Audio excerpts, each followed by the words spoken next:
Hello everybody, welcome back or welcome to this channel. In this video we're going to discuss bile. अगर आपने इससे पहले वाली videos नहीं देखी तो आई प्रेफर कि आप पहले बेसिक्स देख लो डाइजेस्टिव सिस्टम का स्टेप बाय स्टेप कि वो बाइल एक ऐसा लिक्विड है जो आपका लिवर बनाता है और गॉल ब्लैडर उसे स्टोर करता है. ठीक है. अच्छा, अगर गॉल ब्लैडर इसे स्टोर करता है तो आपने नाम सुना होगा गॉल स्टोन का, राइट. Gall stone. अगर किसी के गॉल ब्लैडर के अंदर स्टोन्स हो जाता है, ठीक है, गॉल ब्लैडर में स्टोन्स हो जाते हैं तो उसे हम गॉल स्टोन कहते हैं. सही है. जिसे आप पथरी भी बोलते हो सिंपल लैंग्वेज के अंदर. तो अब इस गॉल स्टोन को रिमूव करने के लिए जो प्रेफर्ड प्रोसीजर होता है डिपेंड करता है रॉक मतलब स्टोन की साइज़ के ऊपर.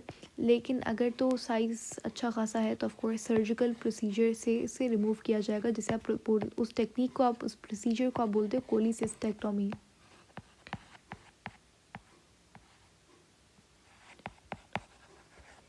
ठीक है, कोलिसिस्टेक्टोमी. अब मेरा सवाल ये है कि अगर हम गॉल ब्लैडर को रिमूव कर रहे हैं तो बताओ बाइल बनेगा या नहीं बनेगा. Bile will be formed even after removing gallbladder. True or false? True. ठीक है, क्योंकि बना कौन रहा है, बना तो लिवर रहा है. बाइल स्टोर सिर्फ गॉल ब्लैडर के अंदर होता है. ठीक है. सिर्फ फ़र्क क्या आ जाएगा, देखो फॉर एग्जांपल अगर मैं पहले आपको ये हम लोग बातें डिस्कस कर चुके हैं पहली वाली वीडियोस के अंदर कि बाइल किस तरीके से निकलता है, कौन सी डक्ट रिस्पॉन्सिबल होती है वगैरह वगैरह. तो जब आप यहाँ से रिमूव कर देंगे gall bladder through the procedure of cholecystectomy तो उसके बाद आपका बाइल जो है वो आहिस्ता आहिस्ता सिक्रीट होता जाता है डायरेक्टली इन योर ड्यूरिनम. यहाँ पर कोई भी स्टोरेज नहीं होती. फिर रिमूवल के बाद पोस्ट सर्जरी कोई भी स्टोरेज नहीं होती बाइल की. इसीलिए जिनका ये प्रोसीजर हुआ होता है, जिनकी ये सर्जरी हुई होती है, उन्हें रिकमेंडेड होता है कि वो फैट्स वाला ऑयल वाला ज़्यादा खाना ना खाएं क्योंकि उनको डाइजेशन के अंदर दिक्कत हो सकती है. उनका जो बाइल है, बाइल का काम क्या होता है, एमल्सिफिकेशन ऑफ फैट. अभी पढ़ेंगे थोड़ी देर में. तो अगर वो बहुत ज़्यादा फैट वाला खाना खाते हैं, बहुत ऑयली खाना खाते हैं तो उनका बॉडी केपेबल नहीं होता कि वो फ़ैट को इमल्सिफाई कर सके इतने ज़्यादा क्वांटिटी के फ़ैट को. क्योंकि जब बाइल स्टोर होता है ना गॉल ब्लैडर में तो वो कंसनट्रेटेड हो जाता था ज़्यादा. अब यहाँ से आता गया यहाँ पे इतना. अब जब खाना आएगा तभी यहाँ से बाइल निकल के ड्यूरिनम में आएगा. लेकिन अब अगर हमने इसको ही निकाल दिया तो डायरेक्टली लिवर से जब यहाँ पे आएगा बाइल तो वो कंसनट्रेटेड फॉर्म में नहीं होगा. यानी कि जितना बनता जाएगा उतना आता जाएगा, चाहे खाना हो ड्यूरिनम में या फिर ना हो. समझ आ रही है बात. अच्छा खैर, बात करते हैं अब हम लोग कि कौन सी डक्ट्स रिस्पॉन्सिबल होती है. मैं ये रिविजन दे रही हूँ. Although we have covered each and everything जो हमने आपको आसानी से मिल जाएगी इसी चैनल के ऊपर. लिवर के बारे में हमने डिस्कस किया था उस वाली वीडियो के अंदर. तो यहाँ से आपके पास लिवर के 2 लोब्स होते हैं. जो लेफ़्ट लोब होता है उससे डक्ट निकलती है, उसे हिपैटिक डक्ट बोलते हैं. लेकिन लेफ़्ट हिपैटिक डक्ट राइट से निकलती है, राइट हिपैटिक डक्ट. दोनों को मिलाकर बोलेंगे कॉमन हिपैटिक डक्ट. अब गॉल ब्लैडर में इस कॉमन हिपैटिक डक्ट के थ्रू यहाँ पे बाइल जाता है, वहाँ पे स्टोर होता है. अब गॉल ब्लैडर से एक डक्ट निकलती है, इसे बोलते हैं बाइल डक्ट. ये दोनों डक्ट मिलकर बनाती हैं कॉमन बाइल डक्ट. ठीक है. अब ये कॉमन बाइल डक्ट जाएगी आपके पेनक्रियास के अंदर. पेनक्रियास की खुद की डक्ट को बोलते हैं डक्ट ऑफ वीरसिंग या फिर पेनक्रियाटिक डक्ट. ठीक है.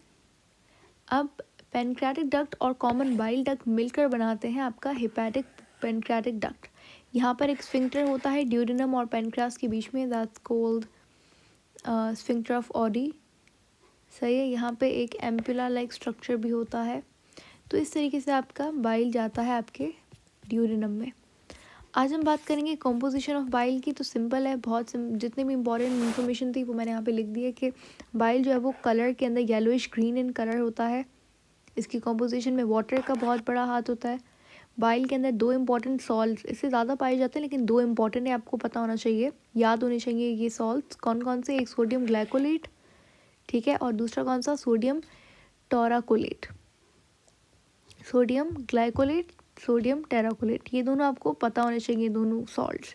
इन दोनों सॉल्ट्स ये मिलकर क्या करवाते हैं, इमल्सिफिकेशन ऑफ फैट करवाते हैं।